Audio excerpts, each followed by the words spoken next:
ये कहानी हमारे साथ शेयर की है अविनाश जी ने। उससे पहले अविनाश जी आपका बहुत बहुत धन्यवाद अपनी कहानी हमारे साथ शेयर करने के लिए। अगर दोस्तों आपके पास भी ऐसी कोई कहानियाँ हैं तो हमारे साथ ज़रूर शेयर करें। तो चलिए बढ़ते हैं आज की कहानी की ओर। अविनाश जी बताते हैं कि हाल ही में उनकी मुलाकात एक बहुत पुराने मित्र रोहित जी से हुई, जो लॉन्ग रोड पर आइसर चलाते हैं। बातों ही बातों में उन्होंने बताया कि उनके साथ एक बहुत ही डरावनी घटना पेश आई थी जब उन्हें इंदौर से राजकोट सामान पहुंचाना था, जिसके लिए पहले तो उन्होंने इंदौर में गाड़ी लगाई। गाड़ी लोड होने के बाद लगभग रात के 11 बजे वो वहां से निकले। उसके साथ कंडक्टर के तौर पर आशीष जी थे। वो कंडक्टर होने के साथ साथ ड्राइव भी कर सकते थे, जिससे रोहित जी का काम थोड़ा आसान हो गया था। वैसे आशीष जी ने ही गाड़ी स्टार्ट की थी, मगर रोहित जी ने ये बोलते हुए स्टीयरिंग व्हील थाम ली कि यहाँ से मैं निकालता हूँ, क्योंकि रास्ते के बारे में मुझे अच्छे से पता है और आगे हाईवे से तुम चला लेना। फिर जब हम हाईवे पर पहुँचे तो मैंने स्टीयरिंग व्हील आशीष जी को थमा दी और मैं आराम से बैठ गया। फिर लगभग 2 से ढाई घंटे के बाद, यानी कि यही कोई 2 बजे के आसपास, मैंने वापस गाड़ी की स्टीयरिंग व्हील थाम ली और अब आशीष जी आराम करने लगे। मुझे लगा कि आशीष जी थोड़ा आराम कर लेंगे ताकि आगे कोई दिक्कत ना हो उन्हें ड्राइव करने में, मगर वो तो मेरे बगल की सीट पर बैठकर अपने मोबाइल पर बिजी हो गए, जबकि उन्हें सो जाना चाहिए था। फिर ऐसे ही टाइम बीतता गया।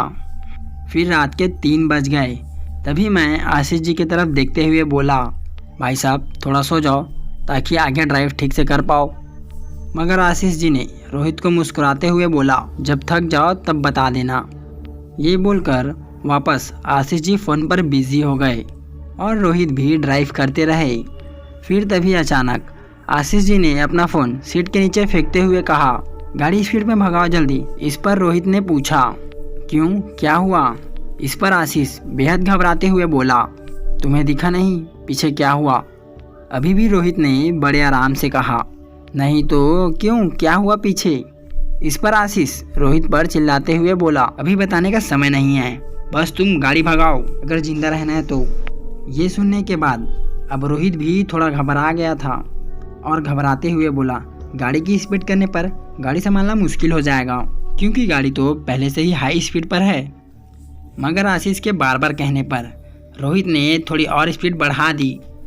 अभी उन्होंने लगभग 5 किलो का सफ़र तय ही किया था कि अचानक से सामने के शीशे पर खून से लथपथ एक बॉडी आकर गिरी, जिसकी वजह से सामने का पूरा शीशा खून ही खून हो गया। और इसी के साथ रोहित को यह भी एहसास हो गया कि मामला बड़ा गंभीर है। रोहित बड़ी हुई सांसों के साथ गाड़ी की स्पीड और बढ़ा देता है और कुछ दूर जाते ही अचानक ही गाड़ी से बहुत सारी चीज़ें टकराने लगती है। अब तक रोहित हिम्मत हार चुका था। रोहित रोते हुए आशीष से बोला, अब क्या होगा भाई? इस पर आशीष बोला, अभी तो बस गाड़ी चलाते रहो, कुछ मत सोचो। और फिर रोहित ने अपना पूरा ध्यान गाड़ी चलाने पर लगा दिया। साथ ही गाड़ी की स्पीड मैक्सिमम पर थी।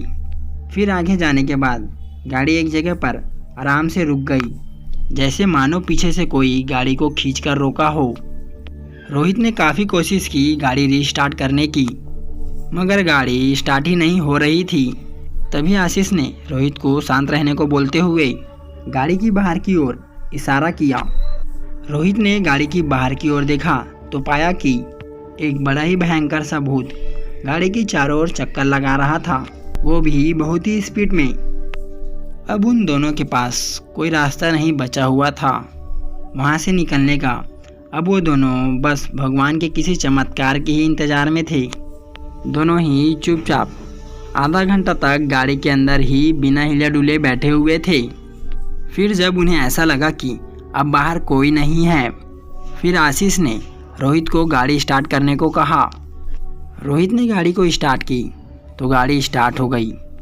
गाड़ी के स्टार्ट होते ही रोहित ने फिर एक बार गाड़ी को फुल स्पीड में भगाई। फिर वहाँ से वो लोग बहुत दूर एक ढाबे पर जाकर गाड़ी रोक दी। फिर आशीष ने बताया कि जब हम हाईवे से गुजर रहे थे तो वहाँ एक साइन बोर्ड था जिस पर लिखा था प्रेत बाधित एरिया। गाड़ी की स्पीड बनाए रखे और किसी भी सूरत पर गाड़ी की स्पीड कम ना करे। वो साइन बोर्ड पार करते ही मेरी नज़र पीछे से आते हुए उस भूत पर पड़ी, जिस वजह से ही मैंने तुम्हें तुरंत गाड़ी की स्पीड बढ़ाने को कहा। वहीं ढाबे पर थोड़ी पूछताछ करने पर हमें ये पता चला कि उस जगह पर बहुत पहले ही कुछ गुंडों ने एक परिवार वालों को घेर लिया था, उनका सब कुछ लूट लिया और कुछ गुंडों ने कुछ लेडीज़ के साथ कुछ गलत काम करके उनकी बड़ी बेरहमी से हत्या कर दी। उस वक्त उस जगह से गुजरने वाले बहुत से लोगों ने इन्हें अपनी आंखों से देखा, फिर भी किसी ने भी उनके सामने आकर उनकी मदद नहीं की और ना ही पीछे रहकर पुलिस वाले को खबर की, जिसकी चलते उस भटकती हुई आत्माएं सभी लोगों के साथ बड़ी बेरहमी से पेश आती है। तो दोस्तों इस कहानी में बस इतना ही। अगर कहानी पसंद आई हो तो लाइक शेयर करें और कमेंट बॉक्स में ज़रूर बताएं। जल्दी ही मिलूँगा एक ऐसी नई कहानी के साथ। तब तक के लिए बाय एंड टेक केयर।